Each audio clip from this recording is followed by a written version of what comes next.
I made a mistake. I should have writing the emotional bread toaster.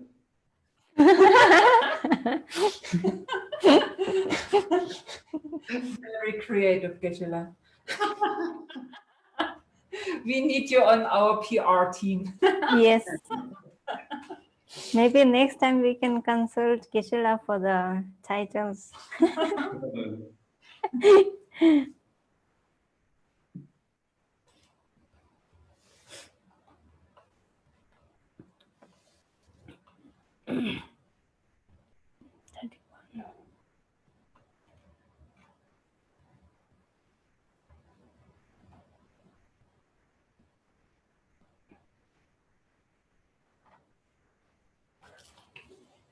Okay. I'll share the Facebook if it's okay. All right. Should we start? Yep, let's start. Shall we start, Geshe? So I will speak 30-40 minutes and then question answer, right? Sorry?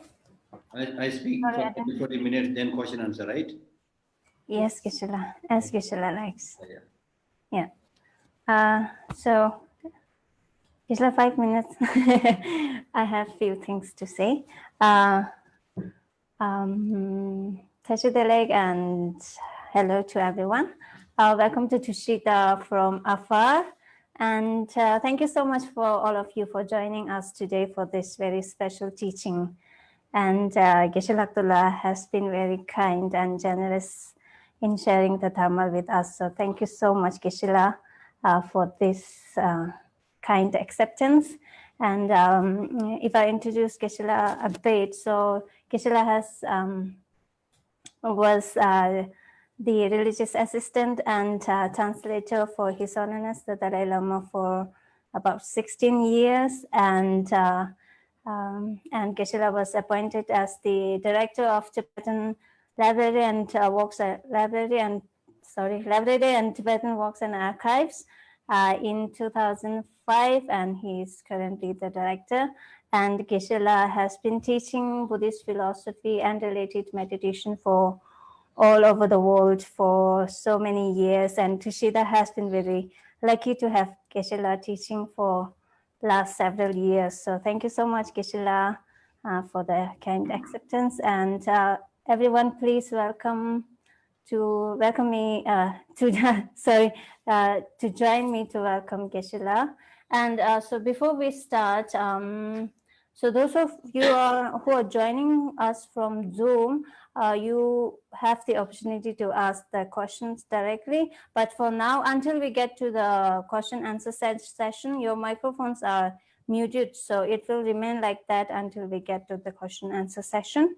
And if you have question, either you can raise your hand, or there is a button for raise hand. So you can do that. Or if not, you can also type the questions and send to us, and we can take it forward to Geshe. And those who are joining us from Facebook, please write your question on the comment box, and then we can take it forward to Geshe through Zoom. Yeah, thank you so much. Welcome, Geshe.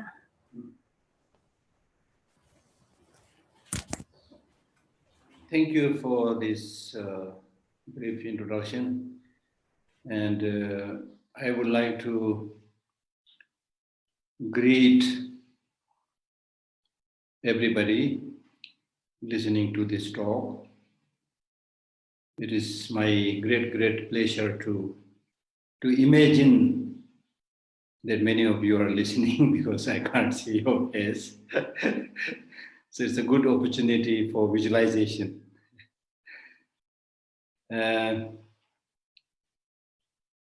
I chose this kind of little bit funny or interesting topic called riding the roller coaster of emotions. Sometimes it is fun, and also it is interesting to try to use a little bit new catchy topics.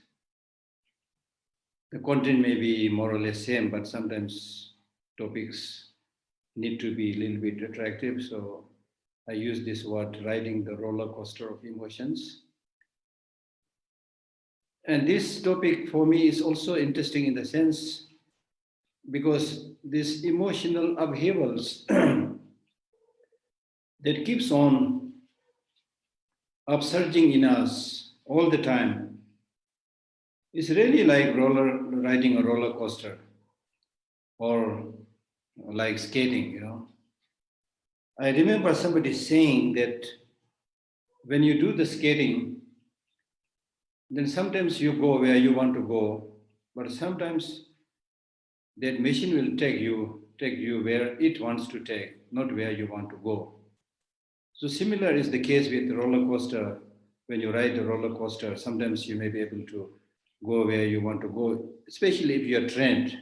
And if you're not trained, then it will take you where, not only where it wants to go, but it will take you in dangerous places and to throw you down, you know. When I was young, I tried to ride bicycle. So when I'm not trained, with slight hesitation, I used to fail and get hurt. But gradually, when I learned how to ride, then even without paying much attention, I can, you know, ride the bicycle very easily. So through this, we can understand that with emotions also, on the one hand, according to the science and many of the modern explanations, they say that emotion is something that comes with your physical aggregate. They don't talk much about the mind, but they talk about the physiological part. So depending upon the state of your body, different emotions come up. That is what they say. And people also go to the extent of saying that it is dependent upon what kind of gene you have inherited from your parents. But on a closer look, not only from the Buddhist viewpoint, but even from, you know, neurological point of view, these days it seems to be the general understanding that there may be a thing called mind, which plays a very important role in our life, especially in, you know, controlling or choosing the emotions that you want to have. And based on our own experience, if we think a little bit, I think we need to think a little bit. Based on my own small experience also, changing your mental perspective makes huge, huge difference. So I now have started very strongly believing, not just the Buddhist teaching, but based on my own personal experience in relation to the Buddhist teaching, that I can now safely or very confidently say that large part of your emotions can be controlled or diverted or at least silenced for the time being, not to disturb you.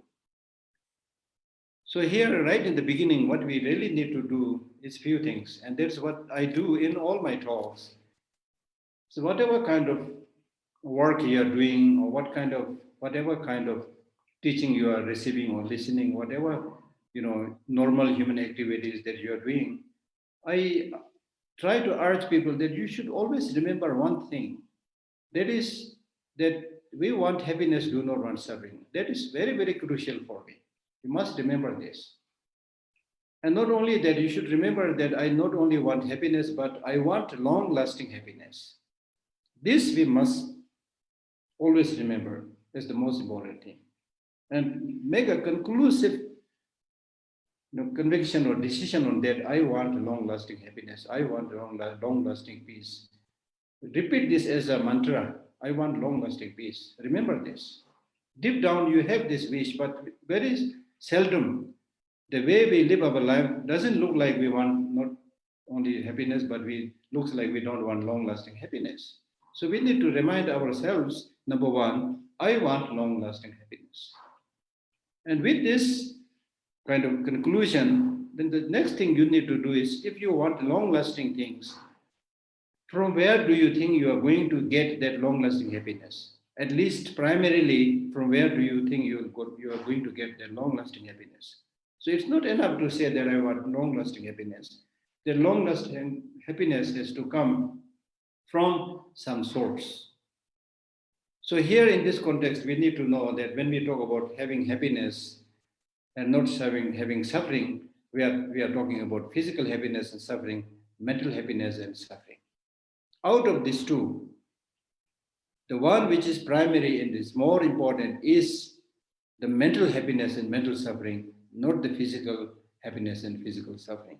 This also need to be, emphasized, because normally the way we live our life is as if the physical experience of happiness and suffering is more important than the mental experience of happiness and suffering. This is so because when we talk about the body, it is something that is visible. We can see. So we take a little bit care of it. I'm not saying we are good in that also, but at least we take some care of it. But when it comes to taking care of the mind, you're talking about something that is colorless, shapeless, non-physical. So we tend to ignore it. And it is not only in the case of the ordinary people, but even in the case of, the analysts, the scientists, for so many years, during the last 300 years or so, even in the Western philosophy and so forth, if you look carefully, and especially during the last 300 years or so, if you look at the trend of science, the emphasis is on material physical development. That is why physics is so important in science, right? So therefore, there is this almost like kind of advertisement of physicalism, scientific materialism, not true science, but the so-called true science is also dominated by scientific materialism, that everything can be, at the end of the day, can be reduced to physical body. So this thing called thinking and motivation and whatever, all this is nothing, but an act of brain. And apart from the brain, there is nothing called mind or things like that. So that is, of course, this is a very important subject we need to explore. But I think with this kind of, objectification, that what is true is only the objective reality, the physical reality, and not the mind. I think it's a dangerous philosophy, I must say. But when I say this, I'm not saying that we did not derive any benefit from science and technology, which is all there for everybody to see. But that development made by science and technology is nullified by the destructive weapons that we have created today. Right? So all these things we need to remember. So without going much into the depth, we don't have much time. What we really need to know is even the scientific discoveries, even the technologies, good, bad, whatever, all the source is the mind. It's the mind. So let us, for the time being, forget the point whether the thinking is done by a separate energy called mind or it's just the brain. But what is important is to develop this understanding that we can make the effort, we can make the initiative and bring about this change. That change coming from the brain or mind, for the time being, don't worry about that. But the important conclusion is that we can make the effort and we can bring about that change. So it is in this connection that I want to highlight that your mental perspective, your mental attitude is the key thing in your life. As one Tibetan teacher said, there is nobody, I would include even the Buddha, there is nobody, including the Buddha, who will catch hold of your hand and throw you into heaven. Similarly, there is nobody who will catch hold of your leg and drag you into hell. Your happiness and your suffering, at the end of the day, it is in your hand. So you must take that personal responsibility. Given this wonderful, amazing human mental capacity, we will always find the right perspective, we'll always find a way and means to come out of suffering, whatever suffering it is that you are encountering. There is always a way to come out from that suffering. Now the problem is when we don't have this larger mental outlook, when we don't have this larger mental perspective, then whenever in our life we get small amount of difficulty and problem, we tend to see this problem as if it is unsurmountable, as if it is something that we cannot solve, and we get completely stuck in that suffering. Why? Because you don't have a larger perspective. You think just about yourself. You've developed this very narrow-minded attitude. This is how you get stuck. I always give this example like somebody who is not very happy and in a room. Then there also one way is, yes, you are suffering, but at least you open your doors and windows and look outside. Then it's not the darkness that you see inside in the room. It's not only the darkness, but you can also see the green trees and flowers outside and beautiful children's playing. That will change your attitude, you see. On the other hand, if you close the door, close the window, and switch off the light, and think about that problem that you are confronting, all you will see is only darkness. So that is my point. So it is important. I'm not saying that we don't have problem, difficulty. We do encounter problems, difficulties. So when we encounter that problem, those difficulties, we need to, ensure that we don't get stuck in that problem, but also see the other aspects of life, larger aspects of life. There are many good things that you have, many capacities that you have. It's very important. And that's why self-love, self-compassion is extremely, extremely important. See your own power. Whoever you have power. Don't think that you have no power, no identity because you don't have a PhD, or you have no power, no entity because you are not rich. No, it's not like that. We are all genius in one way or the other. All of us have that capacity. That genius or that capacity is different from person to person. So because you don't know mathematics, I cannot say you are not a genius. You are good in some other things, you see. The other day I was reading a book where it says everybody has that everybody is genius, everybody has their talent. But their talent is different. For example, if you expect a fish to climb the tree, it's not his part of life. So because of that, if you say that fish has no talent, no, it has this amazing talent of able to smoothly swim in the sea, which even our gold medalist in the world cannot swim like the fish. That's their talent, you see. So similarly, all of us have that unique capacity. We need to appreciate that capacity, explore that and use it and be happy. It is possible. That's number one thing in this. When you ride this roller coaster of emotion, there's one thing that you need to remember, right? The second thing is, in Buddhism, we say we all have the Buddha nature. Again, saying the same thing. That means we have that Buddha nature is your mind. And if you recognize the importance of that mind and train it and purify it, the impurities, the defilements, the negative emotions, we say they are temporary. The basic nature of the mind is, as we say in Buddhism, is a clear light. So you need to just like, cleaning a diamond, you need to just remove the dust on the surface, the defilement on the surface, and you can shine out. I have, based on my own life's experience, I have seen people, when I was studying in the Institute of Buddhist Dialectics, I have seen some young monks who right in the beginning really looks like not very clever, very slow in learning, things like that. But some of these monks, they made so much effort that after 3-4 years, they become really, really good scholars, good students. So that means you can train it.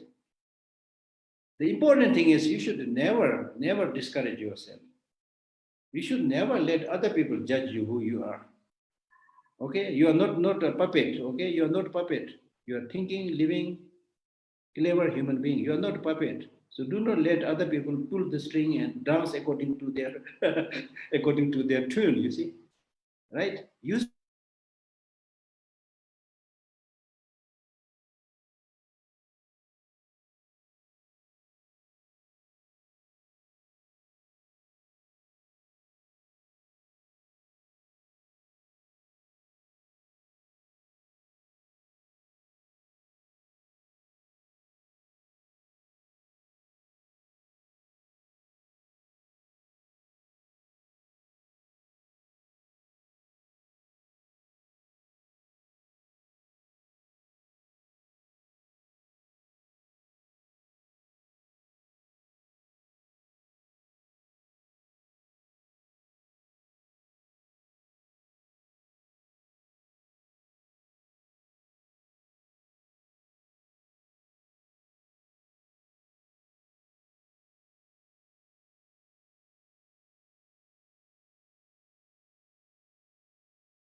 sorry. Okay, okay, good, good, good. So I was saying that that is the result of boasting. Right in the beginning, I said the library has good light, good internet connection. So the light went off for a few minutes, you know. So therefore, the main point that I was really making was we need to remember that I want happiness. I do not want suffering.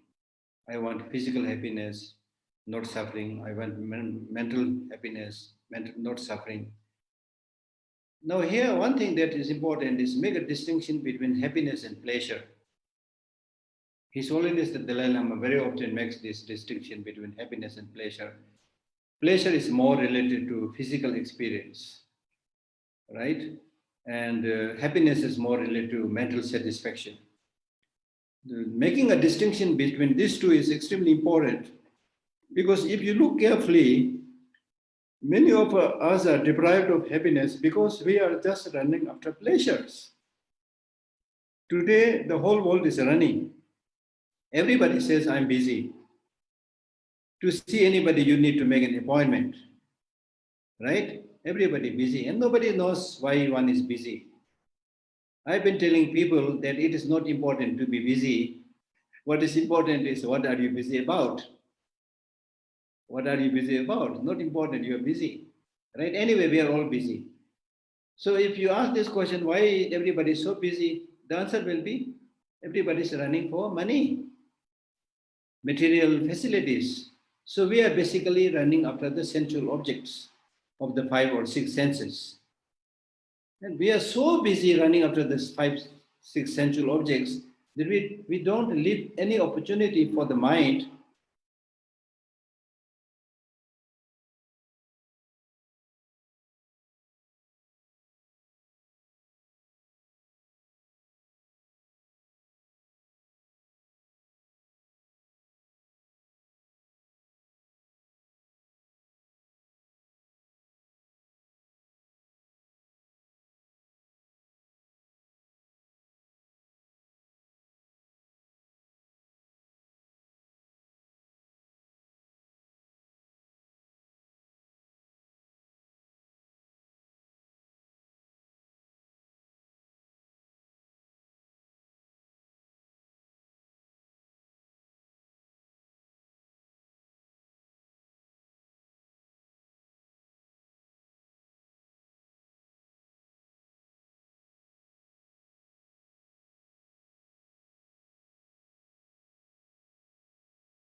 Also start video. Sorry, everyone, we lost Keshila, so please be patient. Let's wait 5-10 minutes. I think Keshila will try to reconnect back to us. Please be patient with us. We lost Keshila.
Geshe-la, we can't hear you. Geshe-la?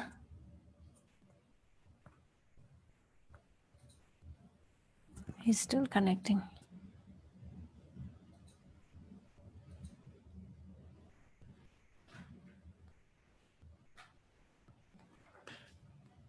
He has not connected audio, maybe. Geshe-la, we can't hear you.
Hello? Geshe-la? Geshe Lhakdor, we can hear you. Should I start also with video? Maybe you will notice. Should I wait? Let me try this first.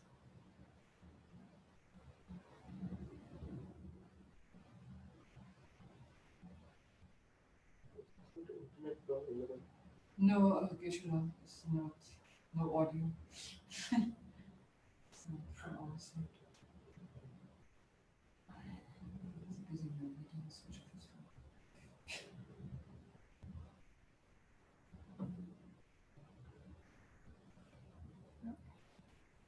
Can we do Yes, that? wait. Geshe-la? Geshe Lhakdor, we can't hear you, Geshe-la.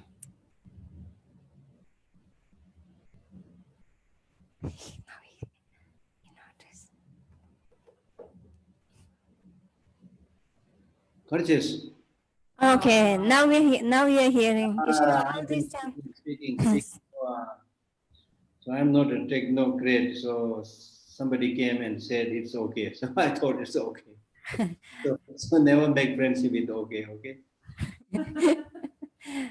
Thank you, Geshe-la. Purchase, yeah, Jesus. Purchase, yeah. That dig do. Okay, okay. That dig do. Sorry for that. So what I was saying, I will repeat again. Sorry. What I was saying was make a clear distinction between physical happiness and mental happiness. Okay, out of which the mental happiness is more important than physical happiness. Okay, and mental happiness is not mental pleasure.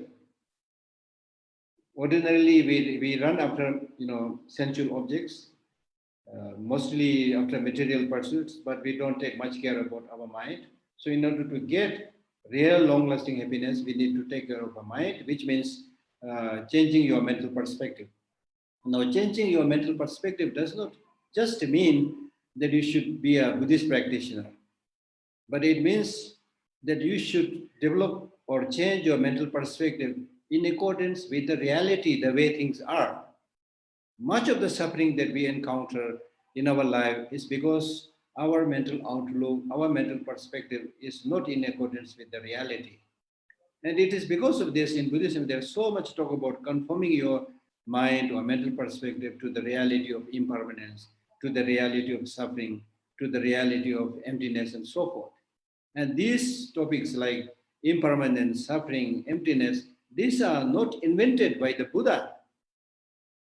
They are everlasting truth. They are everlasting, reality. That's there not only with the human beings, but that's there in the plants. That's there in the rocks. It's everywhere, right? It's everywhere. But we do not pay attention to this ultimate reality. For example, in our own case, we are impermanent, but we hardly pay attention to this, uh, transient nature. Instead, we think that I'm going to live forever, right? And you see your enemy also concrete, not going to die forever, things like that.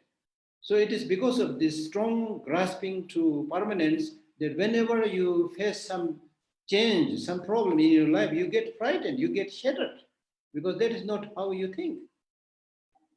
So what is important is to, for example, when we talk about impermanence, I'm not going to talk about the subtle impermanence here, but at least I'm going to talk about change. Impermanence means change. Now, change means not necessarily bad, not necessarily good. There are good changes, bad changes also. Because things are impermanent, because things are changing, things are transient. Therefore, if you make an effort and cultivate the positive qualities, you can also become a Buddha. Because of impermanence, you get that flexibility.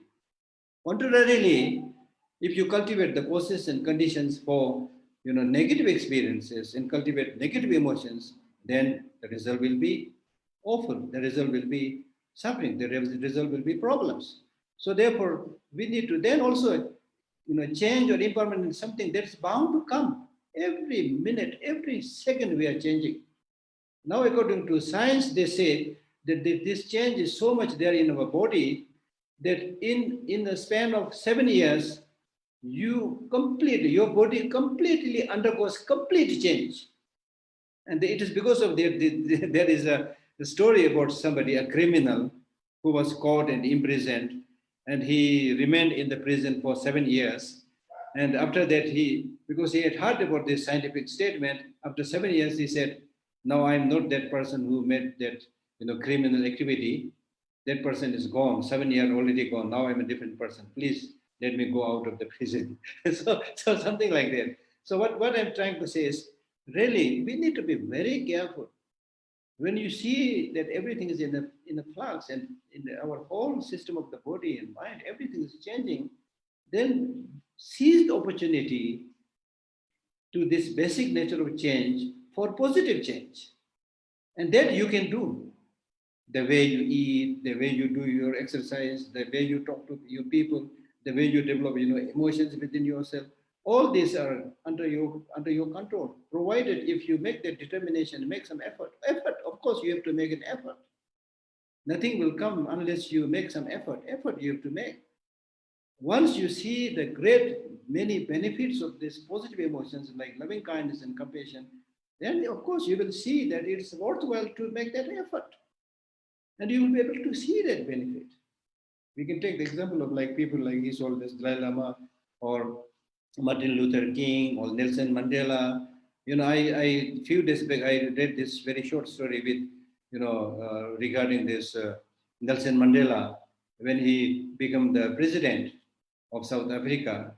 And one day he asked his friends, okay, let us go and eat in the restaurant. So there were a number of friends joined him. They were eating in the restaurant. So there was some other fellow who was sitting somewhere in the corner, not with them. So Nelson Mandela immediately recognized this person and sent somebody to bring that person and let him sit with him and eat. But this person he came because it's now the president who is asking him to come. But he was like shivering, he was shivering. He could not eat properly. And then somebody said, oh, this fellow must be very, very sick. But Nelson Mandela later on said, no, he's not sick. He was in charge of the prison where I was imprisoned. and he treated me very, very, very badly, very negatively. So I recognized him. Said, now that I'm president, he must be thinking that I will revenge him. But he said, revenging is not my style. See, revenging is not my style. Amazing, you see. So like that, we should, in the modern days, we talk so much about fashion and style and things like that, brand and things like that. Let us make compassion a brand. Let us adopt bodhicitta as our new style.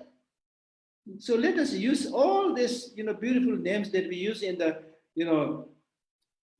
business of selling and buying things. And in fact, these are greatest kind of brand: compassion, loving kindness, bodhicitta, wisdom, understanding the reality, living in harmony. Let us promote this. Let us adopt these positive emotions in our life and become stylish, right? So that's really, really important. And here we are not necessarily talking about religion. If you want, of course, it is up to you. You follow Buddhism, it's wonderful, it's up to you. But what His Holiness is promoting these days is secular ethics.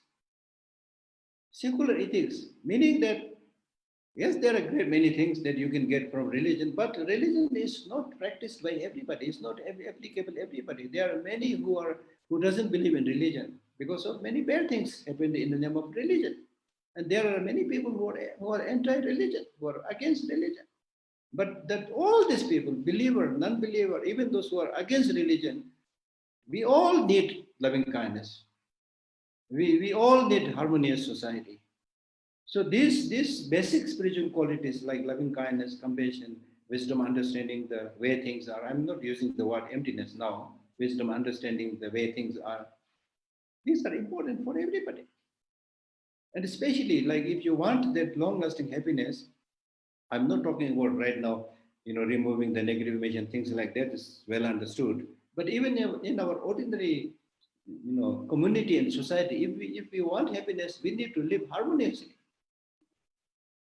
Your body also, if the elements in your body are not in harmony, you will get sick.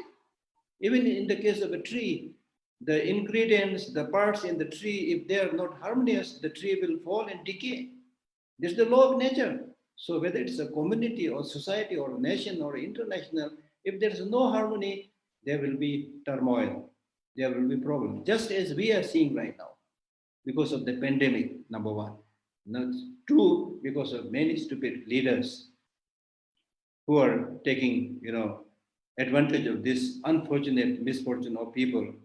So they are taking advantage of this misfortune and doing many nasty things, you see. So now, because of going too much just after material objects and completely forgetting the subjective human being and the subjective consciousness and mind of human beings, we are suffering so much today. This pandemic itself, it is a result of wrong human thinking, wrong human behavior. Whether it comes from the Wuhan, animal market, or it's made in the laboratory, whatever, it is done by human being. It is not done by tigers, not done by lions, not done by snakes, done by the so-called intelligent human beings. So what is wrong? The wrong thing is, number one, we are paying attention only to the material object, not to the subjective mind, right? And we are using this smart human intelligence brain for destructive things. When I compare this stockpiling of arms and the countries, like China and other countries, they are making a big show of their weapons and other destructive weapons. I just feel like laughing and feel so sorry for these people. If you are a great leader, if you are a smart person, a great country, let us deal with this virus. This tiny virus, the coronavirus, nobody is able to deal with that right now. That is our intelligence. But we're very good in, fashioning all these shiny gadgets and especially destructive weapons and then flexing our muscles, I will destroy you. This is the invention of the scientific materialism, devoid of human compassion, devoid of human ethics. It's all plain here for everybody to see. So therefore, through this, talk, I really want to urge people that we must now confirm that if you neglect these inner qualities, you are doing so at your own peril. Let us ask this question: What are you going to leave for your future generation, your sons, your daughters? What are you going to leave? If you are a grown-up person like me, over 60 something, okay, you are more or less ready to go. But if you just care about yourself and forget the rest of the, especially the, I can't help feel sorry when I see this really newborn babies and 5-6-year-old babies running around very cheerful, so optimistic, expecting something good. That is in their nature. So what are we going to give to them to make them happy, live a harmonious, peaceful life? It's really shameful for us, the elder generation, especially the notorious leaders. Shameful, right? So therefore, it is time for all of us to join and to really work harmoniously in cooperation and talk about developing and strengthening these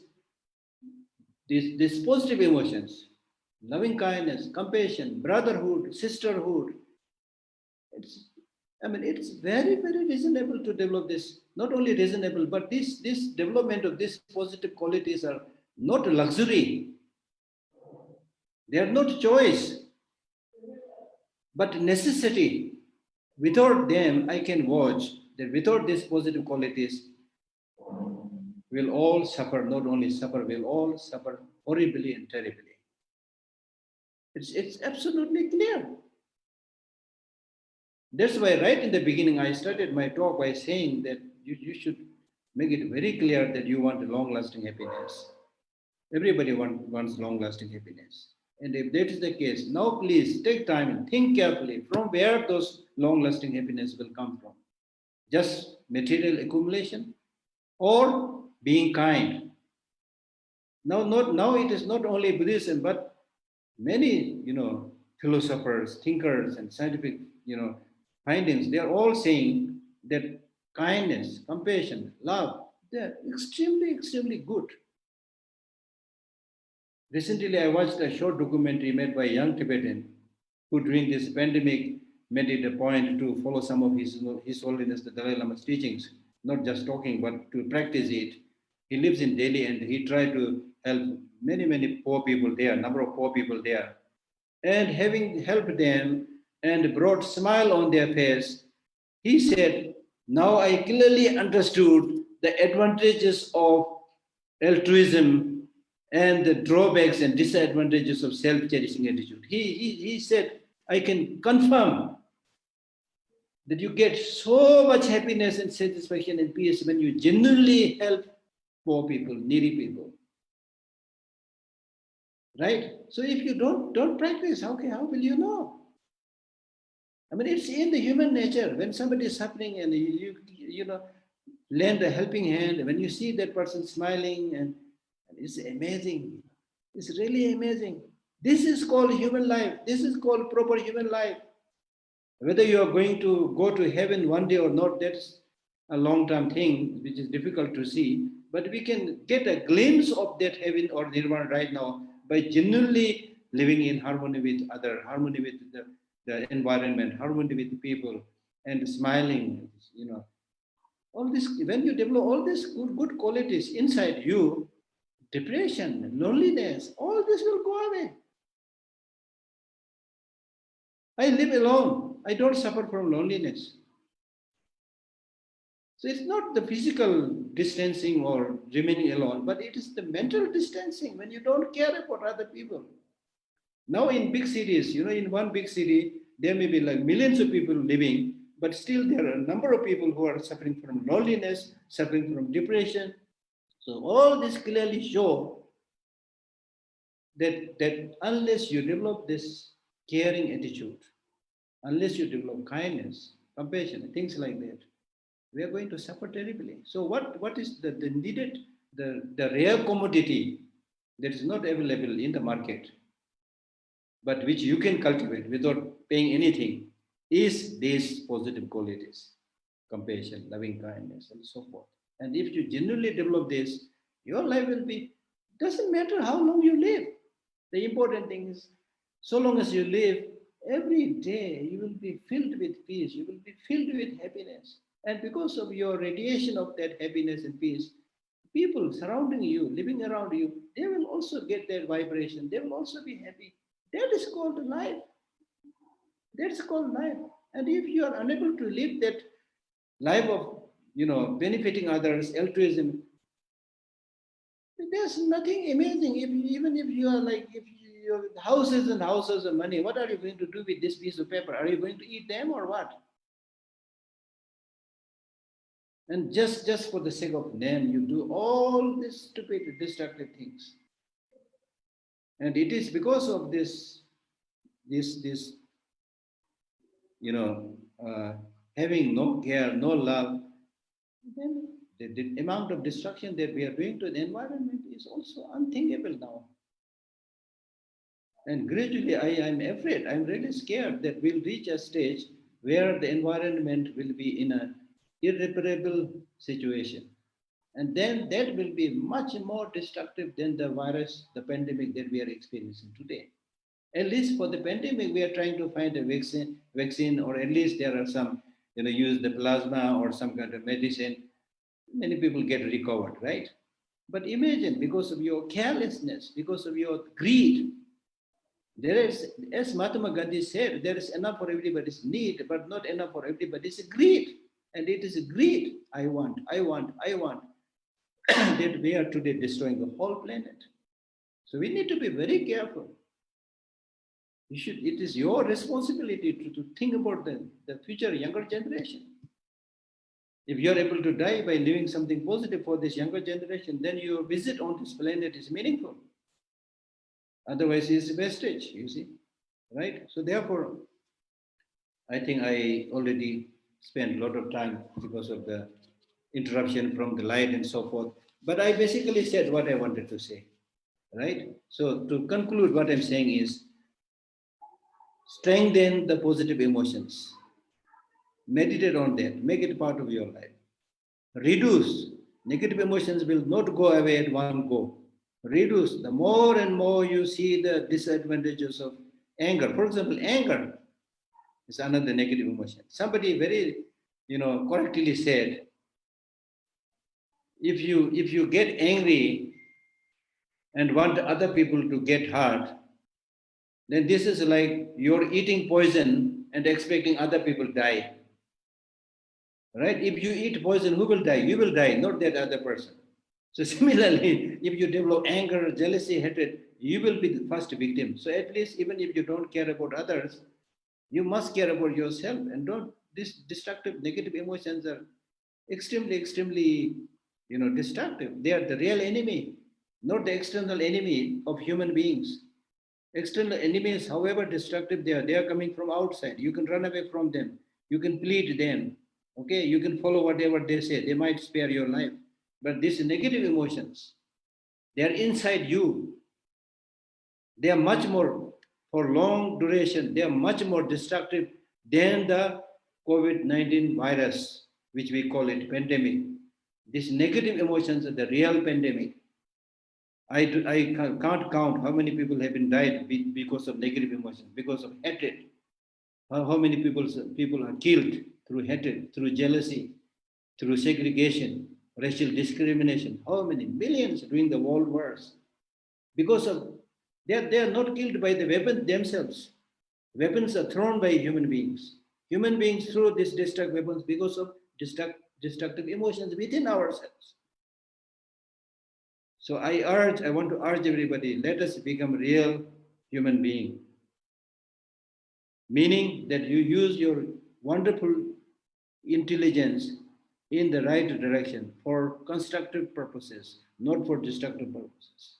And if you do that, whether you call yourselves a Buddhist or a Christian or not, it doesn't really differ. You are a good human being. You are making your life meaningful. You are amazing. You are a good religious practitioner. You don't have to use the name. If you don't do that, even if you call yourself Buddhist, call yourself any other by any other name of any other religion, you're not doing practice. This life is short. When we are going to die, nobody knows. So during this short span of your life, be nice, be compassionate. That is what His Holiness the Dalai Lama is saying all the time. So what matters is not just talking. What matters is practicing. We need to practice, implement on a regular daily basis. Do our small part of being nice, being kind, and you will see the benefit. Thank you. Thank you very much. So some questions? Okay, thank you, Geshe-la. So there is a question from Fred. Before we read to you, Geshe-la, would you like me to read or? Yeah, read, yeah. Okay, sure. How to reduce our negative emotions and increase positive ones? I already explained. See the destructiveness and the faults and disadvantages of the destructive emotion. Like for example, anger. When you get angry, you become ugly. Do you want to become ugly? Right? You don't want to become ugly. When you get angry, your hypertension increases, your blood pressure increases. You want to do that? No. So reduce anger, right?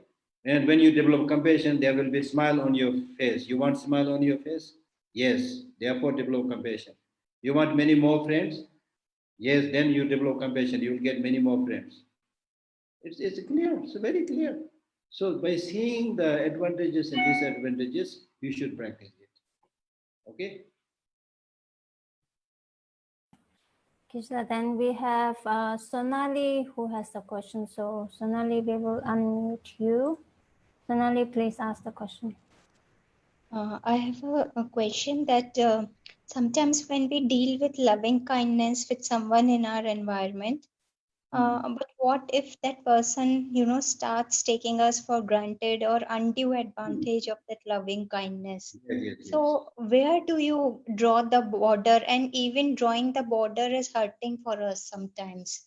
So Now how here, to handle?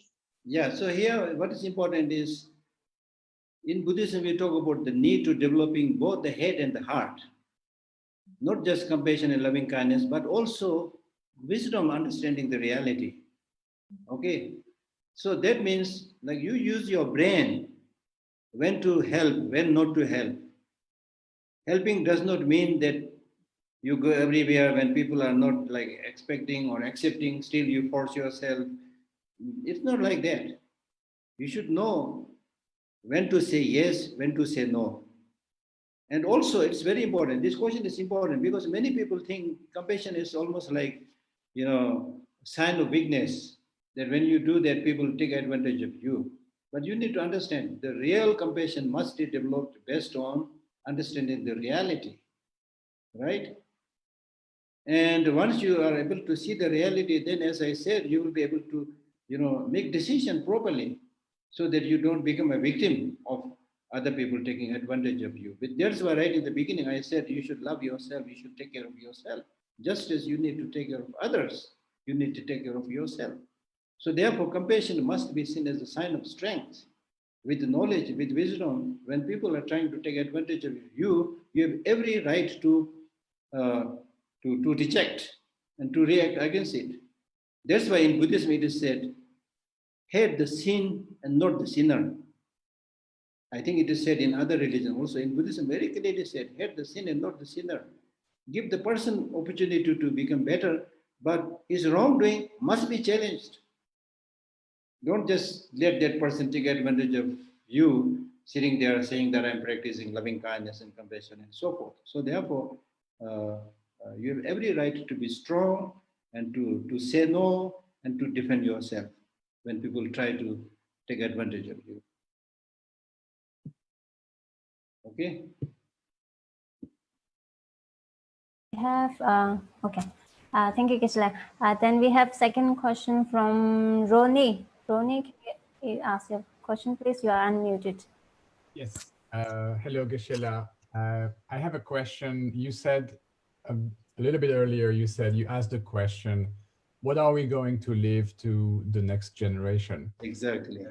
And I am in this point in my life with my partner where we are thinking whether or not we should have children or we want to have children. Yes. It even makes sense to have children, knowing that there is this amount of greed and destruction and wrong leaders in this world. So we are a little bit lost, and I would be curious to have your honest opinion about what you think about bringing another human being in this world, in these circumstances. Yeah. So generally, human life is called precious human life, right?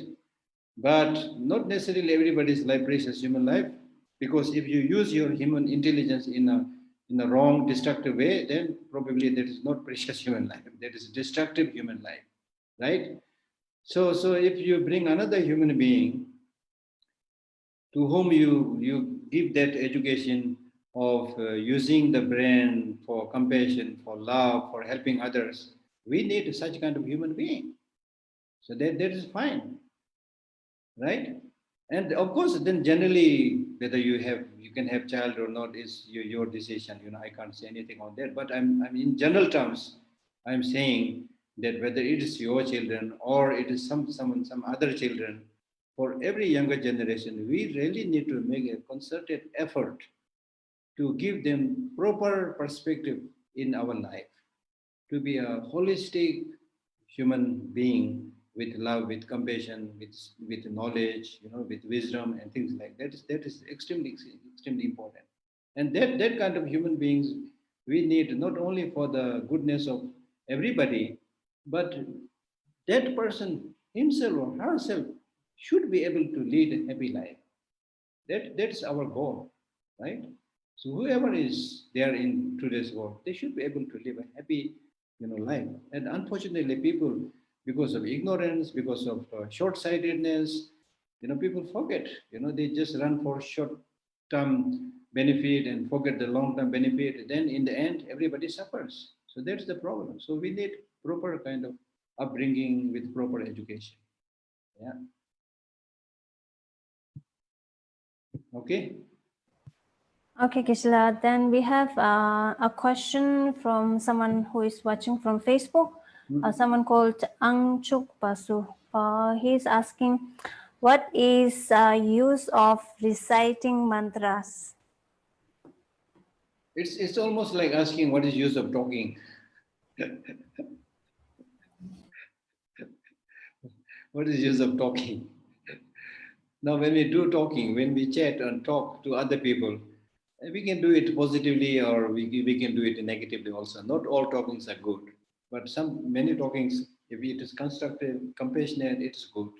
So similarly, when we recite the mantra, there are many advantages. One is you don't recite mantra without thinking. At least you have this thinking that this is good, this is holy. So you already, your mind is attuned for positive things. Your mind already becoming calm and peaceful. So that is number one benefit. Number two, we believe that these mantras are really like mathematical formulas which can solve many other mysteries, right? For example, if I say Om Mani Padme Hum, right? This is only 6 syllable, 6 syllable. But this 6 syllable contains the meaning of all the teachings of the Buddha. That means this mantra Om Mani Padme Hum means, may I become Buddha through the use of compassion, wisdom. So that is the crux of all the teachings of the Buddha. So therefore, yes, your question is right in the sense that if possible, you should recite the mantra by knowing the meaning. That's important. But otherwise also, if you have a positive attitude, it will be very beneficial. And let me tell you a story here. There used to be a very story of an old woman who used to recite this prayer of white umbrella deity. But she was illiterate, so her pronunciation is, not correct. But she had very strong faith. And it said that every time she recited that prayer of white umbrella deity, the white umbrella deity, Bukar we call it, used to appear every time she recited it, used to appear in front of her. Then one day a scholar came and listened to her recitation, and he said, it's good that you have this faith and reciting, but all your pronunciations are wrong. So then the old woman said, yes, I know it's wrong. Can you please teach me? So he taught how to pronounce it, but she did not become very good in that pronunciation. So every time she recited the prayer, she was doing it haltingly, make sure that the pronunciation is correct. So with hesitation and haltingly, she was doing the prayer, and then the white umbrella deity did not appear. So much is also dependent on the faith. So faith and proper knowledge must come together. Okay. Okay, Geshe-la. Then we have another question from Dr. Marimathu. She or he is asking, what is the meaning of emptiness? I remember you were saying something on this, like empty of independent existence. Absolutely. If possible, could you please explain it a bit more on this? Thank you. You have correctly understood. Emptiness means empty of independent existence. Emptiness is not nothingness. Emptiness is fullness. On other occasions, I've explained it with the example of zero, cipher in mathematics. Zero looks like if you say I have zero money, it means you have no money. But in mathematics, zero is not equal to nothing. Zero is foundation of all other mathematical calculations, like 10, 20, 100 and so forth cannot be counted without the figure zero. So similarly, emptiness means empty of independent existence. Now here, what you need to understand is one basic thing, that is things exist, right? You are existing, you are asking this question, I'm existing, I'm explaining, so we exist. Now when things exist, they have only two possible ways of existence. Either they should exist dependently or they should exist independently. There is no third possibility, because dependent existence and independent existence are mutually exclusive. So any existence cannot be both. It has to be one of them. So therefore, now if I ask you the question, whether you exist dependently or independently, normally the answer I get is, I exist dependently, right? So the table exists dependently, the house exists dependently. So therefore, there is no independent existence. That's the other side of the story. So therefore, emptiness means empty of independent existence, because things exist dependently and there is no independent existence. Right?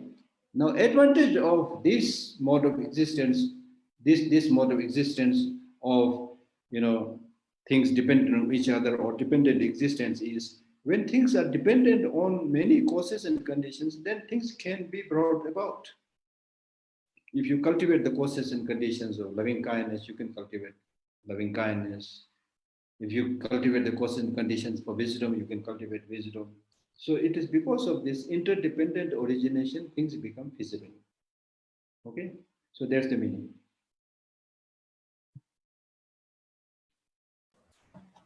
Okay. All right, Geshe-la. Yeah. Then we have a question from Emilio. What do you advise that is the best action when you realize that your mind is in a negative spiral and it feels hopeless, very difficult to come out? No. So as I said in the beginning, that we all encounter one or the other problem, or on few occasions we also get a little bit of anxiety, a little bit of worry, a little bit of depression, things like that. We all get this first, but you need to understand one thing. For example, if you are getting depression, then you need to separate yourself from the depression. Okay, you are not depression, you are a human being. Okay, and then many a times the so-called depression and so anxiety, so forth, are very much dependent upon your own mental outlook. It is your mental projection most of the time, right? Most of the time I'm saying, sometimes yes, you have certain difficulty, But then when you see that difficulty as if it is unsurmountable, that it is going to stay forever, that's your mental exaggeration, it's your mental projection. So therefore, on such occasions, the temporary solution is don't just sit there thinking that I am the most stupid person, helpless person, suffering person, there's nothing I can do. Instead of sitting there and thinking just about this, do many other things. Do a beautiful painting, go for a walk into the forest, play with people, do some singing, dancing, music, There's somebody wrote an article called issue in the tissue. That means many of these issues like depression and other things are also related to your physical makeup. Sometimes when you don't do physical exercise, you get tense and depressed, and then you develop other problems also. So you go out, walk, and then also take rest, go for a good sleep, eat nice food. Things change. Don't just get bogged down on one thing. Okay, there are so many cases of people who recovered. Like I read this story of somebody during the Spanish pandemic, where so many people died, much more than the death that we have experienced right now. And then there's the story of somebody who lost all his family in the pandemic, 5, 6 of them. And then he was at such a state that he thought that now nothing is left, I will commit suicide. But interestingly, he goes out for a walk in the forest or nearby garden. Then he was amazed to see that the trees were there like before. The flowers are blossoming like before. The birds are chirping like before. So hardly anything has changed in that sense, you see. So you're able to see this bigger picture, the bigger nature, which is still attractive, beautiful, wonderful. And then, of course, as I said, you can also see many people jumping, dancing, singing, things like that, So there are so many good things. So focus more on good things. It will change. And I have personally known people who are at the verge of committing suicide, and just by giving them some direction of living, they were able to change their life. I have living examples of those people. So it is important to change your perspective, because think more about positive things. Appreciate more of your capacity. Don't just count the missing part and the drawbacks, and then you will only discourage yourself. You don't have to be Bill Gates to be happy, or don't have to be Buddha to be happy. Okay, we all have this capacity to do many good things. Do that, and then you will be able to handle the problem. I'm not saying it is easy, but there are many stories of people who came out of depression, who came out of anxiety, so many stories are there. So you only have to make attempts and things will go away. Okay. Okay, Geshe, there's a question from Facebook, Eva. It's very hard to control my negative emotions, especially fear. Please advise. Thank you. So,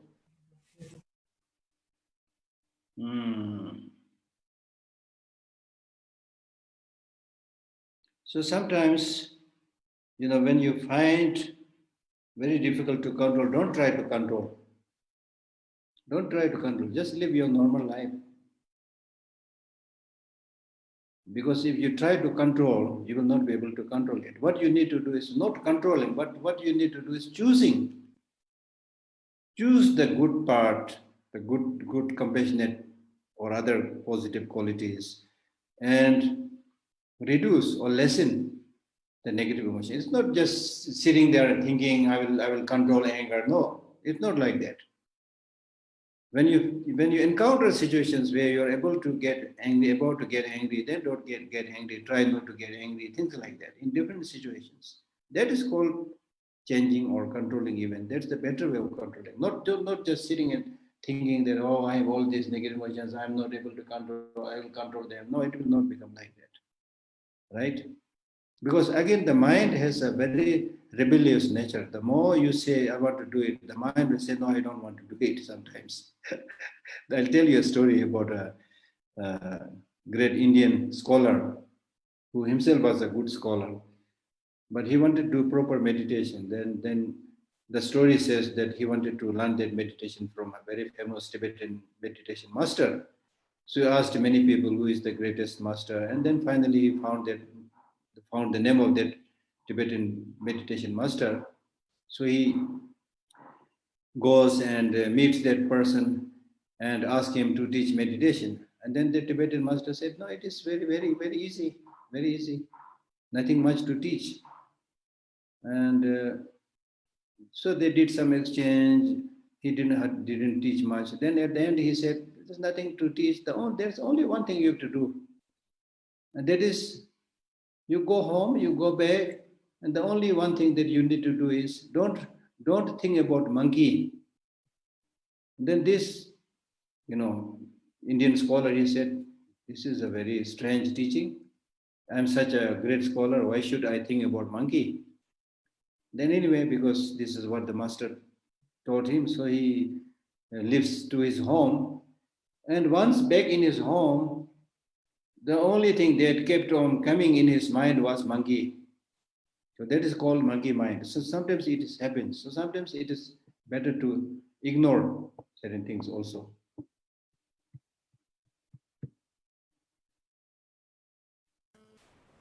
Okay, then we have Simata Tenzin. So Simata Tenzin, we will unmute you. You can ask your question. Tashidele Keshala, I had a question on, so emotions arise very instantaneously and spontaneously, right? So how do we, at that time, how do we control that spontaneous arising and not get carried away or cling to an emotion? No, emotions, as I said, one thing is you don't have to control emotion. There are positive emotions and negative emotions. Positive emotions also many a times arise, instantaneously. So wonderful, good. Negative emotions also arise instantaneously. So on such occasions, just observe whether it's positive emotion, negative emotions.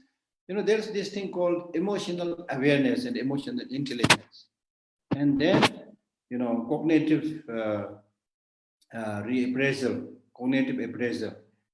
That means just observe what kind of emotions are arising. In Dzogchen, Tibetan, Dzogchen practice, there's this whole practice of just watching things. The many things come in your mind, because the mind, ordinary mind, has this tendency to run after objects, right? And when we let our mind run after the object, that is what we normally do, then we get tired. How much running you can do? So the Dzogchen practice, what they do is they distance themselves from, chasing the object and simply watch the different emotions, different mental attitudes coming and going, just like waves on the ocean. They'll come and disappear into the ocean itself. So similarly, many of these negative emotions, probably the milder ones, if you just observe, without taking it too seriously, they will come away and they will vanish, right? But if some of these negative emotions has a very much stronger hold on you, then you should, as I said, think about the destructiveness, the disadvantages, and why these negative emotions are arising. Ask these questions, right? And then it may be because of sometimes the negative emotions arise. For example, anger arises because of the situation, because of the people you deal with, right? So identify the causes and conditions, and then distance yourself for those the triggers. In secular ethics, we use the word the triggers. So avoid those triggers, right? The causes, the conditions, and then there are long-term causes which may be related to your past life experience also. So recognize that, and then at least whatever it is destructive. So try not to let yourself influenced by those destructive emotions like anger again and again. Now this you can do, as I already said. For example, in the case of anger, when anger arises, the first thing is it will make you ugly. So you should say, I don't want to become ugly, so I'll not get angry, right? And then your blood pressure increases, right? So many, like then your friends don't want to talk to you. Anger and hatred, their job is to destroy. Anger and hatred. They are compared to fire, conflagration of fire. The job of fire is to burn and destroy. That's why we see what we see in the battlefield, you see. So see those destructive results, and that will help you reduce it. Okay, Geshe-la, there's a question from Megda. How can a person practice in extreme negative situations? For example, people who live in daily situation of violence, abuse, poverty, etc., or a terrible trauma in which the mind is not stable or simply unable to concentrate. That's true. This is not easy to answer because that's why we need this wider ways of giving proper education, so that there is a wider, implication or wider effect of these positive emotions. You're absolutely. This question is very difficult to answer because for people who have a little bit of means, who are educated, then of course you can listen to these talks and teachings, and at least their day-to-day material facilities are concerned, they have all these things. So it's easy to talk about those things, right? But people who are like bullied, who are tortured, who have nobody to look after, you see. So those of us who have the capacity, as I said, those who have the capacity, we should at least go to these people and extend our help a little bit. But that is not easy because the extent of people suffering is so much, millions and millions and billions of people, refugees and others, if you just go to a big city like Delhi, you will see so many people are, living in abject poverty. It's something that you cannot solve so easily unless the bigger, the groups or the government, they come up with a bigger plan. Even the government, it's not easy to help them, but at least they have a bigger capacity to do that, right? So what is really needed is society as a whole. That is what his holiness has always been saying. The society as a whole becomes, if people as a whole becomes compassionate, then there will be no problem because everybody will be looking after each other, right? Right now we don't have that, the mover and shaker, the real compassion and love in the mind of the people who have the power, right? So therefore, poor people remain poor all the time, and rich people becoming richer and richer, unfortunately. So through this kind of discussion and online talks and teachings, what we are really trying to do is, number one, for one's own benefit, you try to develop all these positive emotions. And then the ultimate goal is not just yourself, especially if you are practicing Mahayana Buddhism, then the benefit, that should go to all other people. But then that also not easy because you are not enlightened Buddha, you are not even Bill Gates, you don't have much money. But even there are many things you can do. Many things. If somebody is hungry, you can give a lunch or give a dinner. That you can do very easily. There may be many extra things lying in your house, many pairs of shoes. I know many people have many pairs of shoes that they didn't use for a long, long time, but still because of stinginess, we are unable to give that to other people. So there are many things you can start giving to those things. So as I always say, think globally, act locally. That means develop bodhicitta for benefit of not only human beings but all sentient beings. But when it comes to implementation, you can't help everybody right away. So act locally. That means even if it is just a kind smile, right? Even kind smile makes such a huge difference. For example, in the library right now we have workers who construct the building, among them like women and so many things who lift stones and other things, they work the whole day, whereas we are sitting comfortably in nice rooms, things like that. We feel a little bit uncomfortable, but at least what we do is, talk to them like the rest of the library staffs, make a joke and give some small things here and there, maybe a sweet or maybe a cup of tea. Even that makes a huge difference. That's my personal experience. So we should, as I always say, if you're thirsty, you need to drink water, but not the whole ocean. So we do our best. Do our best. All right, good, Geshe. There is a question from Shiba. What do you have to say about mental illnesses? Is there a Buddhist way out of it? Mental illness depends what kind of mental illness. Because if you are talking in terms of negative emotions, we are all have this illness, unfortunately. Okay? Because it is because of this mental illness, people are killing each other, waging war, constructing all these destructive weapons. I would say this is due to mental illness. So there's another level of illness. Then, of course, people who are really, really mentally ill and hospitalized and in a mental asylum, then of course, probably genuine care, less disturbance, if people genuinely take care, I think gradually they will be healed. But depends on how strong their mental illness is. I have experience of this, visiting this mental asylum in Amritsar, where one Tibetan young boy, he got mentally disturbed, and then we took him to that hospital.